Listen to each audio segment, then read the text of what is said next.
결혼 5년 차의 부부입니다. 결혼 생활 5년 동안 고부 갈등 같은 건 생각도 안 해봤을 정도로 잘 지냈어요. 시부모님도 정말 좋은 분들이셨고, 제가 잘하는 만큼 남편도 친정에 잘했습니다. 서로 갈등이 생길 일이 없으니 다툴 일도 없었고 행복했어요.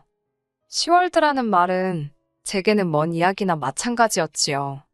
그런데 얼마 전에 저희 결혼하기 전에 이민 생활을 나갔던 신우가 이민 생활을 실패하고 귀국을 하게 되면서부터 잘 맞아 떨어지던 단추가 하나둘씩 흐트러지기 시작했어요. 신우는 남편보다 2살 위 누나로 원래는 어학연수차 미국에 갔다가 거기서 만나게 된 사람하고 혼인신고를 올리고 눌러앉게 된 케이스입니다. 저희 결혼식 때도 오지도 못한 게 무슨 영주권을 진행 중에 있는데 한국 오며 가며 한 기록이 있으면 불리할 수도 있다고 해서 저 같은 경우에는 결혼 전은 물론이고 결혼 후에도 신우를 직접 만나본 적은 없어요.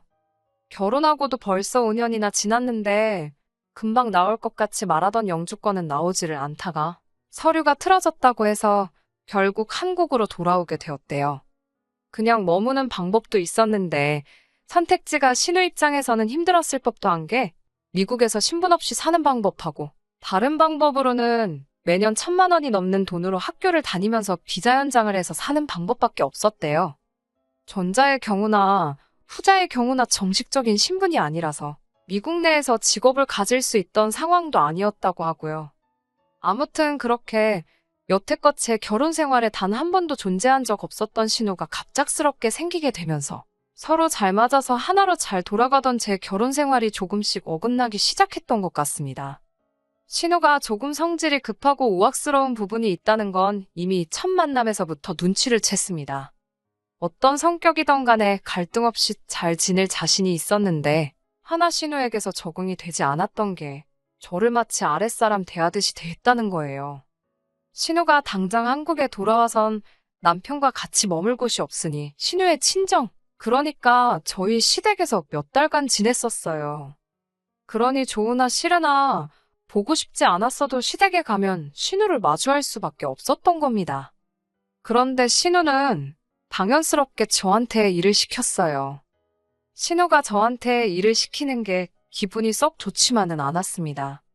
그동안 시부모님께서 저한테 시집살이 비슷하게 시킨 것도 하나 없으셨거니와 저 또한 제가 해야 하는 부분에 대해서는 시부모님이 가만히 있어도 된다 하셨다고 하더라도 스스로 알아서 제 할 일을 했었거든요. 굳이 시키지 않아도 제가 할 수 있는 일은 제가 알아서 하고 제가 안 해도 되는 일은 알아서 안 하는데 신우는 마치 저를 임자 만났다는 듯 아예 초반에 기선제압을 하려고 하는 건지 이것저것 다 시키더라고요. 오죽하면 시어머니가 신우한테 왜 그러냐고 할 정도로 티나게 저를 부려먹으려고 안달이었어요. 과일 깎는 것 정도는 제가 당연히 할 수 있는 일이고 그동안도 제가 알아서 했던 일입니다. 사람에 따라서는 그걸 기분 나쁘게 받아들이는 사람도 있다는 걸 알지만 저한테는 크게 문제가 되지 않는 일이에요. 애초에 시부모님이 과일 같은 거 잘 안 챙겨 드시기도 해서 제가 일부러 과일까지 가져와서 드시라고 준비해드리곤 했거든요. 신우한테는 시댁에서 과일 깎는 게 엄청 싫었던 일이었던 것 같아요. 애초에 제가 깎아 먹으려고 가져간 건데 으스대면서 대놓고 저한테 시키려고 하는 걸 보니 작정을 해도 뭔가 대단히 작정을 했구나 싶은 모습이었습니다. 오죽하면 식사 끝나고 나서 바닥에 걸레질 좀 해야겠다고 하면서 저를 부르기까지 하더라고요. 그 이후는 뭐 말할 것도 없이 시어머니가 막아주셨어요. 제가 시댁에 와봐야 한 달에 몇 번이나 오는 줄 아냐고 걸레질까지 시키냐고 맨날 지내는 네가 하라고 하면서 걸레를 쥐어주셨거든요. 신우는 뿔뿔거리며 바닥 기어다니면서 바닥을 훔치면서도 계속해서 거실에 앉아서 과일 깎고 있는 저를 째려보더라고요. 신우가 저를 작정하고 못살게 굴려고 해도 작전이 크게 먹히는 건 없었습니다. 신우가 시켜서 하는 것 중에 대부분은 그 전에도 제가 묻지 않아도 알아서 하던 일들이었고 제가 하던 일들이 아니면 시어머니께서 저렇게 방패막이 되어주거나 아니면 신우한테 네가 직접 하라고 시키던가 하셨었거든요. 그런데 오히려 이런 식으로 지나가는 일이 생기다 보니 신우는 그것 때문에라도 저한테 불만이 더 쌓여만 가는 것 같았어요. 저를 어떻게든 부려먹으려고 작정을 한 사람처럼 보였거든요. 지난 어버이날 때 이야기인데 신우가 난데없이 저한테 전화를 하더니 어버이날에 뭐 해드릴 거냐 묻더라고요. 어버이날을 앞두고 저도 그냥 나가서 외식하고 용돈 봉투나 하나 만들어 드리고 보내야겠다 안일하게 생각한 것도 있긴 했지만 안 챙기는 건 아니니 사실 그게 잘못한 거라고 생각해 본 적은 없거든요. 제 주변의 다른 사람들도 다 시댁에는 이 정도 하는 것 같았고요. 그런데 신우는 어떻게 며느리가 돼서 시댁을 얼마나 우습게 알면 푼돈 얼마랑 밥으로 때울 생각을 하냐면서 정성과 성의가 보이는 선물을 해야 한다고 하는 겁니다. 일리 있는 말이기는 했는데 그렇다고 신우한테서 들을 만한 말은 아니라는 생각이 들었네요. 아무튼 신우는 저한테 요즘 안마의자가 잘 나온 것 같으니 그걸 하나는 놔드리면 좋겠다고 하는 겁니다. 신우가 저한테 먼저 연락해서 뭐 할 거냐고 물어봤기에 저는 그게 신우가 안마의자를 해드리고 싶은데 돈이 모자라니 같이 해드리면 좋겠다고 말하는 건 줄 알았어요. 그래서 신우 말에 안마의자가 요즘 얼마나 하냐고 반반씩 해서 하나 놔드리면 좋겠다 말했더니 자기가 시부모님을 모시고 살고 있는데 왜 의자까지 해줘야 하냐는 겁니다. 안마의자는 저보고 사라고 하는 소리나 다름이 없었죠. 그런데 신우 말이 어이가 없잖아요. 신우가 시부모님 댁에 남편하고 처가살이 하면서 얹혀 살고 있는 거지 모시고 살고 있는 게 아니잖아요. 심지어 두 사람이 미국에서 유학을 했다고 해서 엄청 좋은 학교를 다녔던 게 아니고 영주권을 받기 위해서 몇 년 동안 비교적 학비가 저렴한 어학원만 전전했던지라 한국에서 그렇다 할 직장도 구하지 못하고 빌빌거리고 있던 상황이었어요. 돈을 모아서 한국으로 온 것도 아니고 도망치듯 돌아와서 무일푼으로 시부모님 댁에 얹혀 사는 걸로 알고 있는데 시부모님 모시느라 고생하고 있는 건 자기니까 저보고는 돈 드는 부분을 다 내는 게 맞다는 식으로 이야기하는 게 어이가 없었습니다. 안마의자 사드리는 건 좋은 아이디어 같기는 했지만 시부모님이 원래 운동도 다니시고 원체 건강하신 분들이세요. 집에 있으면 사용하시기야 하겠지만 제 생각에는 신우가 지가 갖고 싶어서 저러는 것처럼 보이더라고요. 시댁 방문해도 어디가 뻐근하다, 침대에서만 생활하다가 바닥에다 이불 깔고 잘라니까 아주 허리가 산산조각이 나는 것 같다 하면서 안마의자 하나 장만하면 좋겠다고 일전에도 노래를 부르듯 안마의자 타령을 한 적이 있던 신우였거든요. 그 속이 뻔히 보이는데 제가 시부모님 위해서 하는 것도 아니고 신우 좋으라고 시댁에 안마의자를 내 돈으로 놔주고 싶지는 않더라고요. 그래서 신우한테 요즘 인터넷 찾아보니까 안마의자 같은 건 정수기처럼 달마다 렌트해주는 데도 많다더라. 저는 시부모님 어버이날에 외식하고 용돈 드리는 걸로 정해놨으니 정 하나 해드리고 싶으시면 신우가 직접 해드리는 게 좋지 않겠냐고 은근슬쩍 비아냥거리면서 말해줬죠. 한 달에 렌트해봐야 비용 얼마 나오지도 않고 안마의자라는 게 원체 부피가 큰 가전이다 보니 안 쓰게 되면 집에 자리만 차지하는 애물단지로 전락하잖아요. 몸에 잘 맞을지 아닐지도 모르는데 무턱대고 몇백만 원 줘서 새 걸 사드리는 것보다 한번 렌트로 써보고 결정하는 것도 나쁘지 않지 않겠냐고. 그렇게 한마디 했더니 신우가 저보고 아주 너 같은 며느리는 세상에 없겠다고 하고 전화를 끊더라고요. 저는 속으로 너 같은 딸도 세상에 없을 거다 하고 말았네요. 당장 신우가 저를 귀찮게 하기는 했지만 저한테 직접적으로 피해를 주는 부분은 없다고 생각했어요. 거기에 그동안 결혼 생활하면서 시부모님과 저희 관계가 워낙에 좋았기에 신우가 저런다고 해서 제가 덩달아 시부모님한테까지 나쁘게 대해야 할 이유는 없다고 생각했습니다. 그런데 얼마 전에 시어머니가 급격하게 몸이 안 좋아지게 돼서 병원에 자주 오며 가며 하셔야 하는 일이 생기게 되었습니다. 일주일에 2번씩 병원에 왔다 갔다 하셨어야 했어요. 아버님은 아직 은퇴를 안 하셔서 일을 하고 계시고 남편도 일을 하고 있어서 어머님을 모시고 병원에 다녀올 수 없는 상황이었어요. 예전에도 어머님이 같은 이유로 몸이 안 좋으셔서 제가 어머님을 병원에 오며 가며 모시고 다녔던 적이 있었습니다. 저 또한 일을 하고 있었는데 저 같은 경우에는 제가 하는 일이 회사를 나가는 게 아니다 보니 그런 시간적인 부분에 있어서는 조금 유도리가 있는 직장이어서 그렇게 할 수 있었던 거예요. 하지만 이번에는 조금 안심을 했던 게 신우가 집에 상주하고 있으니 이번만큼은 조금 괜찮을 거라고 생각했어요. 신우가 오며 가며 시어머니 모시고 병원도 다닐 수 있고 경우에 따라서는 신우가 어머님 병수발까지 들을 수 있는 상황이었으니 말이지요. 몇 년 전 그 당시보다 나아진 상황이라 저나 남편, 시아버지의 시어머니까지 다들 안도의 한숨을 내쉬었는데 정작 시어머니 모시고 병원 다녀와야 하는 신우가 자기는 하기 싫다고 대놓고 선언을 하더라고요. 자기는 차도 없는데 시어머니를 어떻게 모시고 다니겠냐고 하면서 저희 보고 자기가 시어머니 모시고 병원 다녀오기를 바란다면 저희 자가용을 신우한테 맡기거나 아니면 그동안 자기가 타고 다닐 차를 마련해달라는 겁니다.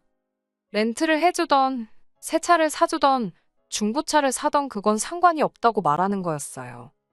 그런데 속이 뻔히 보이더라고요. 그것 또한 미국에서는 자동차가 있어서 여기저기 다녔는데 한국에서는 당장 차 없이도 살 수가 있으니 차를 따로 안 샀다는 거예요. 그런데 막상 차 없이 살려니까 불편하다는 거죠.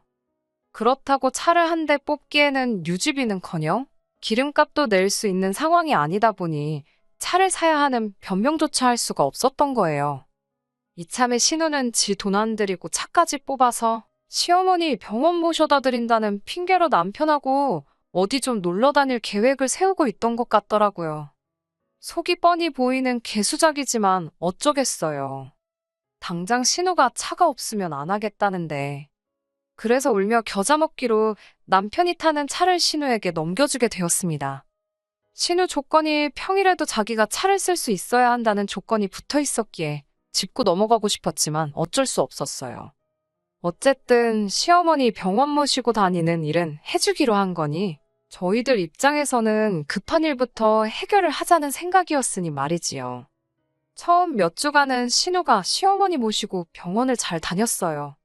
체력적으로 지쳐있는 시어머니가 집에서 쉬고 계시면 신우가 집에서 시어머니 대신 집안일을 해주거나 병수발을 들어주거나 하지는 않았지만 말입니다. 신우는 차가 생겼으니 신이 난다고 병원 가는 날이 아니면 놀러 다닐 생각밖에 없었던 것 같아요. 병원 가는 날만 아니면 신우는 거의 집에 없는 걸로 봐도 무방했습니다. 어머니가 저렇게 아프고 자기 남편의 아버지의 동생네 부부까지 다 돈 버느라 정신이 없는데 저렇게 놀러 다니고 싶을까? 놀러 가서는 재밌게 놀 수나 있나 싶었어요. 아무튼 그렇게 시간이 지나면서 신우가 몇 번씩 급한 약속 때문에 어머님을 병원에 모시고 가지 못한다 하면서 병원 스케줄을 조정하는 일이 몇 번 생기게 된 겁니다. 다행히 아예 안 모시고 갔던 것도 아니고 정 급한 날에는 남편이 어떻게 시간이 돼서 택시 타고 한번 모시고 다녀오기도 했었어요. 그런데 시어머니도 다른 것도 아니고 어머니인 당신이 아파서 병원 다니는 건데 자기 입맛에 맞게 어머니 병원 스케줄까지 바꿔가는 신우한테 서운한 게 있었나 봅니다. 오며 가며 하면서도 귀찮은 일을 떠맡아서 하게 되었다는 생색을 그렇게 내기도 했고요. 그래서 시어머니가 하루는 저한테 따로 연락을 해오셨어요. 병원 스케줄이 토요일에 잡혔는데 토요일에는 제가 일을 나가지 않거든요. 그러니 어머님이 신우 꼴도 보기 싫으시다고 그냥 저랑 같이 병원 한번 다녀와주면 안 되겠냐고 부탁을 하시길래 그렇게 하기로 했습니다. 신우는 어머님이 저랑 가기로 했다는 말에 조금 반성이라도 했었다면 좋으련만 안 그래도 토요일에 가는 거 싫었는데 잘 됐다고 좋아했다고 하더라고요. 아무튼 제가 어머님을 모시고 병원에 가기로 했던 날이 되었어요. 그런데 갑작스럽게 제가 일하는 곳에 결혼이 생기게 되면서 저보고 급하게 출근을 해줄 수 있느냐 하는 연락이 왔습니다. 어머님 병원 모시고 다녀와야 된다고 안 된다고 설명을 해봤지만 당장 제 일터에 저 말고는 연락이 되는 사람이 따로 있는 것도 아니고 제발 한 번만 살려달라고 사정사정을 하더라고요. 그래서 혹시 신우가 집에 있을 수도 있으니 다음번에 가는 걸 저랑 가는 걸로 하기로 하고 어머님께 양해를 구해봐야겠다 싶었어요. 그게 화근이 될 거라고는 상상도 하지 못했지요. 어머님은 제 상황을 듣더니 알겠다고 하시고는 신우랑 같이 병원 다녀오겠다고 하셨던 겁니다. 그런데 그건 어머님의 거짓말이었던 거예요. 신우는 이미 아침 대바람부터 어딜 나가 있던 거였고, 시어머니는 괜히 제 입장 난처해질까봐 그냥 혼자서 다녀오시기로 하고 대중교통을 타고 이동을 하셨던 거였어요. 그리고 지하철을 타고 가시다가 빈혈기로 잠깐 정신을 잃으셨나 봅니다. 병원을 훨씬 지나친 역에서 발견돼서 병원에 입원을 하시게 돼버렸어요.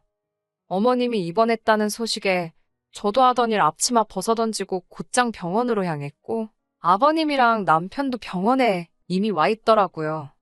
이게 다 무슨 일이냐 묻길래 제가 급하게 일 때문에 병원에 같이 못 가게 되었다는 사실을 전했고, 어머님은 신우랑 가신다고 했는데 저도 무슨 일인지 모르겠다 이야기를 했어요. 얼마 안 있어서 신우도 병원에 도착을 했고, 어머님 입원하신 거 보고는 어머님이 저렇게 된 게 다 저 때문이라면서 다짜고짜 제 멱살을 잡더라고요. 제가 참을성이 조금 없기는 했지만 순간 욱하는 마음과 여태까지 참아온 감정이 한 번에 터져나와서 저도 모르게 그대로 신우를 바닥에 매다 꽂아버렸어요. 제가 어렸을 적에 운동을 좋아라 했고 아버지께서 저를 국가대표로 만든답시고 유도를 했던 적이 있어요. 초등학교 때까지도 곧잘하기는 했는데 제가 성장기가 일찍 끝나버려서 체급에 맞추려면 몸무게를 많이 올려야 했었거든요. 그런데 어린 여자아이 마음에 그렇게 하기는 싫기도 했고 이미 초등학교 때도 저보다 잘하는 애들이 많아서 그냥 포기를 했었어요. 그 뒤로는 그냥 평범한 여자의 삶을 살아왔는데 그래도 그때 배운 게 몸에 남아있다 보니 저도 모르게 신우를 바닥에다가 매다 꽂아버린 거지요. 그 자리에 있던 모두가 눈이 동그래져서 심지어 기운 없이 누워 계시던 시어머니도 덩달아 놀라서 그 상황을 지켜보더라고요. 저도 바닥에 널브러진 신우를 보면서 후다닥 제정신이 들어서 제가 뭐 한 거지 하는 생각이 들었습니다. 그래도 시부모님 보는 앞에서 신우를 바닥에 내동댕이 쳐버렸는데 좋은 소리 들을 거라고는 생각도 못했지만 역시 저희 시부모님이었어요. 적반하장으로 큰 소리치는 신우에게 네가 맡아서 하기로 했던 일도 제대로 안 해놓고서는 뭘 잘했다고 멱살을 잡고 왜 그걸 며느리 탓으로 떠넘기냐고 하시더라고요. 애초에 네가 똑바로 했으면 시어머니가 저한테 그런 부탁이나 하셨겠냐며 딸 냅두고 며느리한테 그런 부탁하는 니네 엄마 체면은 생각해봤겠냐며 신우를 나무라시더라고요. 저한테 매다 꽂힌 것도 당해도 싼 일이라고 또 별것도 아닌 일 가지고 며느리 잡들이 하려고 하기만 해보라고 울음장을 놓으시는데 신우는 바닥에 대자로 뻗어서는 아무 말도 못하고 억울한 건지 눈물만 삼키고 있는데 조금 미안한 마음까지 들었습니다. 그 뒤로는 신우가 시부모님 말도 잘 듣고 저희한테 쓸데없는 억지도 안 부려요. 그리고 저를 보면 쭈뼛쭈뼛거리면서 피해 다니기 일쑤입니다. 남편한테 들으니 신우가 그동안 저를 키도 작고 얌전해 보인다고 아주 우습게 봤다나 봐요. 겉만 보고 저를 아주 물로 봤다가 직접 바닥에 매다 꽂히고 난 뒤로부터는 저한테 함부로 대하지 못하는 거였지요. 거기에 그날 제가 신우를 바닥에다 매다 꽂은 날 신우가 바닥에 나자빠지면서 주머니에서 어디 외진 곳에 있는 숙박업소 라이터가 튀어나왔다고 해요. 다행히 아무도 못 보고 그걸 남편이 혼자서 봤다더라고요. 그래서 혹시나 싶어서 남편이 차에 가서 블랙박스 기록을 뒤져봤더니 아무 기록도 남아있지 않고 싹 다 지워져 있다는 겁니다. 그래서 신우한테 이거 누나가 지운 거냐 물어봤는데 신우가 쩔쩔매면서 원래 용량이 가득 차면 자동으로 지워지는 거 아니냐고 발뺌을 했다고 하네요. 용량이 가득 차면 자동으로 지워지는 게 맞는데 기록이 한 번에 사라지는 게 아니고 순차적으로 지워지는 원리라고 하는데 물리적으로 누가 직접 다 기록을 지우기 전까지는 저렇게 아무것도 없이 지워지는 일이 없다고 하더라고요. 물론 그거 말고는 물증이 없어서 어떻게 하지 못하지만 신우가 이제는 저를 무섭게 생각하는 거 말고도 귀가 캥기는 일을 만들어버린 거나 마찬가지니 아마 남편 말로는 한동안은 신우가 별 사고 안 치고 잘 할 것 같다고 하더라고요. 저도 이제 와서 신우가 시어머니 병원 안 모시고 어딜 다녀온 건지 누구랑 있던 건지 알아내고 싶지는 않아요. 적어도 더 이상 사람 겉으로 판단해서 우습게 보지 않고 시집은 며느리라고 해서 자기 아랫사람으로 생각하지 않고 그게 자기가 원해서 하던, 어쩔 수 없이 하던 간에 부모한테 자식된 도리 제대로 하기만 한다면 신우의 사적인 일을 가지고 크게 문제 삼고 싶지도 않네요. 다만 신우가 한 번 더 말도 안 되는 억지 부리면서 저를 우습게 본다면 저도 이젠 더 이상 참지 않으려고 합니다. 신우가 신우라는 이유로 헛짓거리를 하고 있다는 걸 이젠 온 가족이 알고 있으니 저도 더 이상 시부모님 눈치 보면서 신우까지 덩달아 어려워할 필요가 없으니 말이지요. 끝까지 들어주셔서 감사합니다. 오늘의 사연은 여기까지입니다. 구독과 좋아요, 알람 설정 부탁드리고 더 좋은 사연으로 다시 찾아뵙겠습니다. 감사합니다.